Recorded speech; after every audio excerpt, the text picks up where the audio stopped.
नमस्कार दोस्तों, स्वागत है आप सभी का आपके अपने चैनल लाइब्रेरी अड्डा में। दोस्तों, BLIS 05 के लिए हम जून एग्जामिनेशन 2024 का पेपर सोल्व करने वाले हैं। आज हम BLIS 05 में यानी लाइब्रेरी मैनेजमेंट प्रबंधन का पेपर सोल्व करने वाले हैं। दोस्तों, कल आपका पेपर है और इसलिए मैं बिना कोई टाइम वेस्ट किए आपके लिए जल्द से जल्द वीडियो रिकॉर्ड कर रहा हूँ। तो आप लोग इसको देखिएगा और अच्छे से लिखिएगा पेपर में। देखिए, पहला क्वेश्चन था इसके अंदर, name the propagator of the demand supply theory of book selection, यानी पुस्तक चयन की मांग आपूर्ति का सिद्धांत के प्रतिपादक का नाम बताइए। तो ये मैंने अलग से बुक सिलेक्शन थ्योरीज का वीडियो बना दिया, किस किसने दी थी। तो इसका आंसर होगा LR मैककोलविन। कब दिया था? 1925 में। Mention the second and fourth law of library science. 5 law आपको याद होने चाहिए, इनमें से हर बार एक छोटा क्वेश्चन आता ही आता है, या फिर इनके इम्प्लीकेशंस को डिराइव करने के लिए आ जाएगा बड़े क्वेश्चन में। लेकिन इस पेपर के अंदर छोटा क्वेश्चन आता है, 5 में से कोई सा ना कोई सा पूछा जाता है, तो 5 के पाँचों याद होने चाहिए। तो सेकंड लॉ है एवरी रीडर हिज बुक, यानी प्रत्येक पाठक को उसकी पुस्तक मिले। और फोर्थ क्या है? Save the time of reader. मैं एक बार पूरे 5 के पाँचों बताता हूँ आपको, एक बार सुनिएगा मेरे को। पहला है बुक्स आर फॉर यूज, मतलब पुस्तकें उपयोगार्थ हैं या उपयोग के लिए हैं। दूसरा है एवरी रीडर हिज बुक, प्रत्येक पाठक को उसकी पुस्तक मिले। तीसरा है एवरी बुक इट्स रीडर, मतलब प्रत्येक पुस्तक को उसका पाठक मिले। चौथा है save the time of the reader. और पांचवा है library is a growing organism, यानी पुस्तकालय एक वर्धनशील संस्था है। What do you mean by zero based budgeting?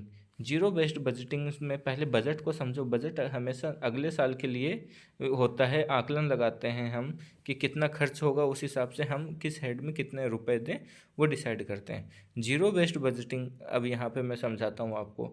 It is budgeting method where each expense must be justified from zero from each new period rather than carrying over previous budgets। यह budget budgeting प्रणाली है जिसमें प्रत्येक नए वित्तीय वर्ष में के लिए सभी खर्चों को शून्य से पुनः मूल्यांकित किया जाता है, न कि पूर्व बजट को जारी रखा जाता है। जैसे कि हम क्या नाम है कि एक तो बजट का अनुमान लगाएं कि पिछले साल हमने पुस्तकों पे 10,000 खर्च करे थे, तो इस साल हम 10,000 तो खर्च कर ही देंगे या 12,000 कर देंगे, ऐसा कुछ नहीं है। तो लेकिन इसके अंदर कैसे है कि पिछले साल कितने खर्च किए थे उसका कोई मतलब नहीं है। नए वर्ष में जीरो से स्टार्ट करना है, हर हर खर्चे को, मतलब जीरो से ही मूल्यांकन करना है। चाहे फर्नीचर खरीदना हो, चाहे बुक खरीदना हो, चाहे पीरियोडिकल्स पर खर्चे हो, किसी भी चीज़ पे हो। इसको किसने दिया था? पीटर फ्रायर ने दिया था। पीटर फ्रायर ने दिया था, PETER स्पेस PHYR। ठीक है, पीटर फ्रायर ने दिया था। कब दिया था? 1970 में। ये भी पूछ सकता है, तो आप लोग याद रखिएगा। Name any 3 important library furnitures and equipment. किन्हीं 3 प्रमुख पुस्तकालय फर्नीचर एवं उपकरणों के नाम बताइए। तो बहुत कुछ भी हो सकता है, जैसे बुक रैक्स मतलब अलमारी, पुस्तकों की रैक। दूसरा चार्जिंग डेस्क यानी निर्गम डेस्क हो गया। तीसरा है कैटलॉग कैबिनेट, ये हो गया। चौथा कंप्यूटर बोल सकते थे आप, स्कैनर बोल सकते थे, जिससे बारकोड स्कैनर होता है वो बोल सकते थे, चेयर्स बोल सकते थे आप, फैन, अच्छी लाइटिंग, कुछ भी हो सकता है इक्विपमेंट में। फर्नीचर टेबल चेयर हो जाएंगी। ठीक है। What do you mean by job evaluation? पिछले वीडियो में भी बताया था मैंने। Job evaluation is a systematic process to determine the relative worth of job in an organisation for fair salary and promotion decision, यानी कार्य मूल्यांकन एक प्रणालीगत प्रक्रिया है, मतलब सिस्टमेटिक प्रोसेस है जिससे संगठन में किसी कार्य की सापेक्ष महत्ता निर्धारित की जाती है ताकि उचित वेतन और पदोन्नति सुनिश्चित की जा सके। यानी किसी भी ऑर्गेनाइजेशन में कोई पोस्ट निकाली जाती है तो क्या किया जाता है, पहले उसके लिए क्या किया जाता है, जॉब एनालिसिस किया जाता है। जॉब एनालिसिस में ये है, इसकी ये जिम्मेदारी होगी, ये काम करने होंगे, और फिर उसके हिसाब से हम इसको इवेलुएट करते हैं कि अच्छा ये काम करेगा ये बंदा, तो फिर क्या है कि इसकी कितनी सैलरी होनी चाहिए, ये डिसाइड करते हैं जॉब इवैल्यूएशन में। ठीक है। Mention any two functions of the maintenance section. Maintenance section के दो फंक्शन बताओ। तो दो फंक्शन, कोई भी मेंटेनेंस कार्य हो गए लाइब्रेरी के अंदर, वो मेंटेनेंस सेक्शन देखेगा। चाहे फर्नीचर्स की मेंटेनेंस हो, चाहे बुक्स की मेंटेनेंस हो, बुक्स की रिपेयरिंग कराओ, बाइंडिंग कराओ, या फिर क्या नाम, cleaning the proper arrangement of library resources, कुछ भी हो ऐसी चीज़ें होती हैं तो इनको क्या मेंटेनेंस डिपार्टमेंट करेगा। What is the annual report? An annual report is a document that provides a summary of library's yearly activities, financial status and achievements. वार्षिक प्रतिवेदन एक दस्तावेज होता है जो पुस्तकालय की वार्षिक गतिविधियों, वित्तीय स्थिति और उपलब्धियों का सार प्रस्तुत करता है। ठीक है। क्या एक वार्षिक रिपोर्ट होती है जो पूरे साल में लाइब्रेरी की जो एक्टिविटीज़ हुई, फाइनेंशियल स्टेटस हुआ, उसका क्या एक सार या समरी प्रोवाइड कर दे, एक जिस्ट में हमें देखने में समझ में आ जाए, उसको बोलते हैं annual report. Explain the various forms of organisational approach. Organisational approach includes, देखो, संगठनात्मक संरचना के विभिन्न रूपों की व्याख्या कीजिए। तो चार तरह के संगठन होते हैं। एक तो लाइन स्ट्रक्चर, ये हमने पिछले वीडियो में पढ़ा था, ये एक ट्रेडिशनल मेथड है। Simple hierarchy based structure, hierarchy based structure यानी सीधी अनुक्रमणिका आधारित संरचना, मतलब ऊपर वाला सबसे पावरफुल, उससे नीचे वाला थोड़ा उससे कम पावरफुल, उससे नीचे और कम पावरफुल, उससे नीचे और कम पावरफुल, ऐसे होता है। इसे बोलते हैं लाइन स्ट्रक्चर। फंक्शन स्ट्रक्चर होता है department based on functions like acquisition, cataloguing etcetera. मतलब फंक्शनल स्ट्रक्चर वो होता है जिसके अंदर एक बड़ा ऑर्गेनाइजेशन है, उसके अंदर छोटे छोटे सेक्शंस बना दिए जाएं कि आप इस डिपार्टमेंट को देखोगे, आप इसको देखोगे। तीसरा है matrix structure, a mixture of functional and project based function. ठीक है। ये क्या है कि प्रोजेक्ट बेस्ड होता है उसका, और फंक्शनल जो ऊपर वाले एक और दो दोनों हैं उनका मिक्सचर होता है ये। चौथा है कमेटी स्ट्रक्चर।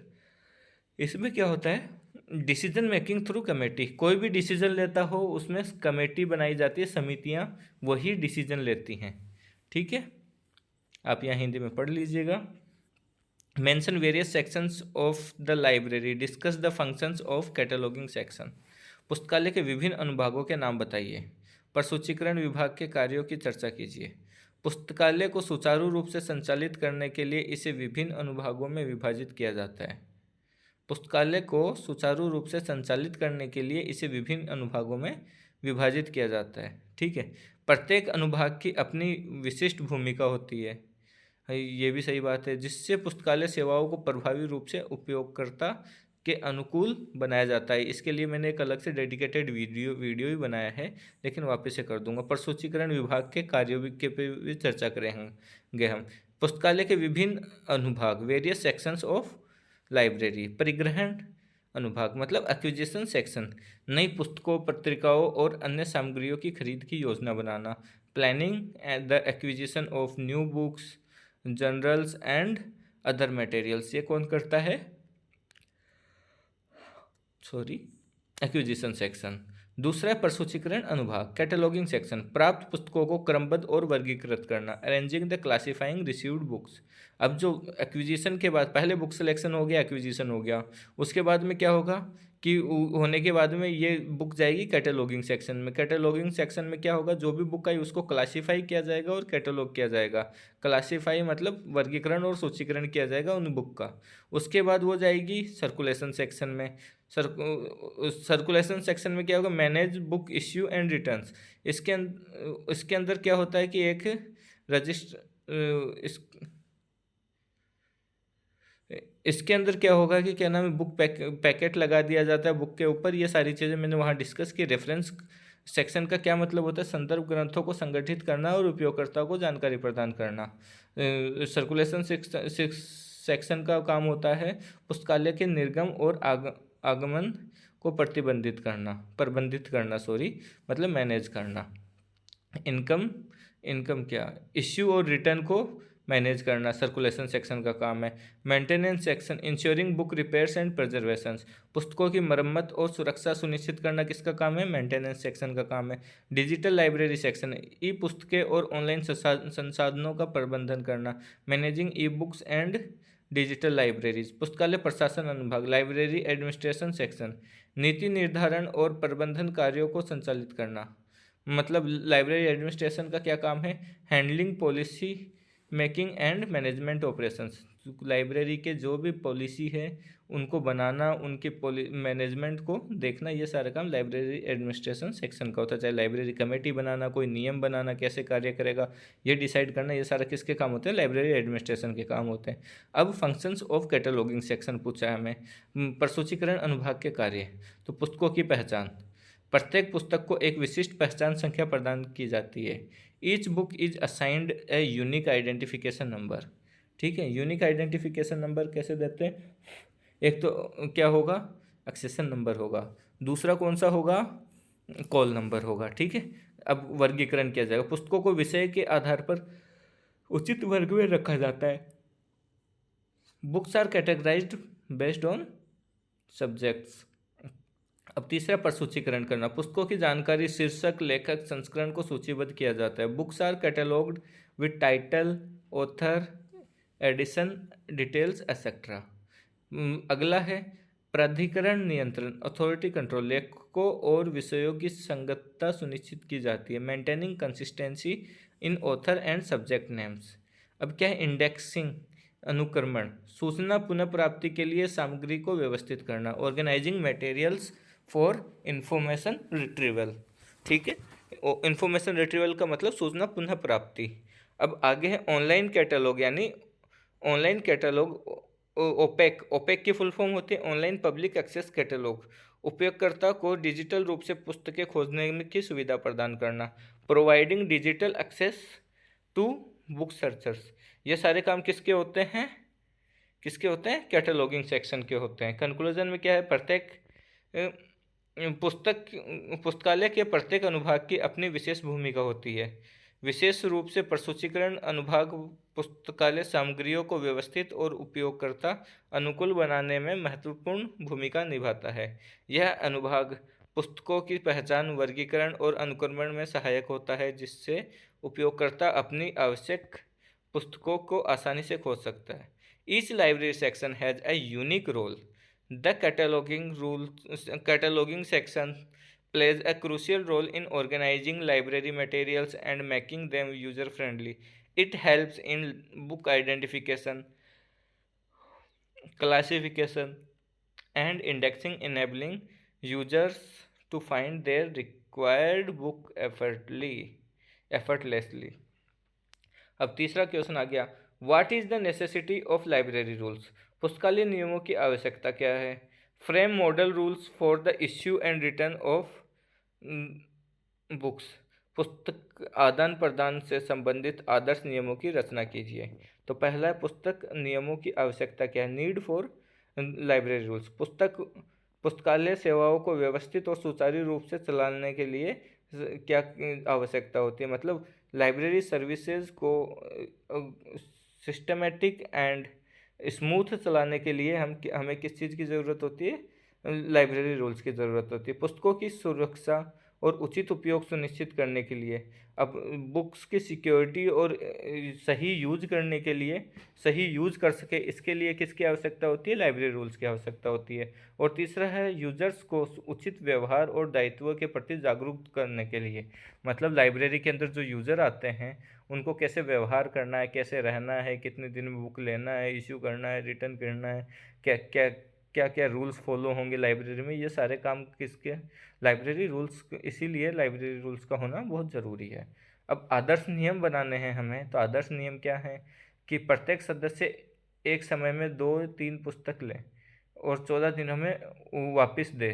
14 दिनों के लिए कोई एक यूज़र को हम 3 बुक देंगे या 2 बुक देंगे, ऐसे हम डिसाइड कर लेते हैं, फिर वो करें। विलम्ब शुल्क पे 1 रुपया प्रतिदिन पुस्तक होगा। मतलब अगर वो 3 दिन बाद आता है कोई व्यक्ति और उसके पास एक बुक है तो 3 रुपये उसका फ़ाइन होगा। क्यों? नॉमिनल है लेकिन उसको पता होना चाहिए। ये इसका मतलब ये हुआ कि फीस तो कोई ज़्यादा नहीं है लेट फीस, लेकिन क्या है, उसको उसकी गलती का एहसास होना चाहिए, इसलिए हमें उससे एक एक रुपया लेना आवश्यक है। क्षतिग्रस्त या खोई हुई पुस्तकों के लिए उपयोगकर्ता को जिम्मेदार ठहराया जाएगा। अगर वो बुक लेके गया है कोई इंसान आपसे इश्यू करा के, तो उसके बाद में अगर वो बुक फटती है या वो खो जाती है, तो उसके लिए जिम्मेदार कौन होगा? यूजर ही होगा। ये सारे कुछ नियम बनाए हैं हमने, ठीक है। अब पुस्तकालय समिति की आवश्यकता एवं कार्यों का उल्लेख कीजिए। पुस्तकालय समिति की आवश्यकता। पहले, पुस्तकालय नीतियों और सेवाओं में प्रशासन में सहायता। पुस्तकालय नीतियों और सेवाओं के प्रशासन में सहायता। पुस्तक चयन में बजट आवंटन पर में पारदर्शिता।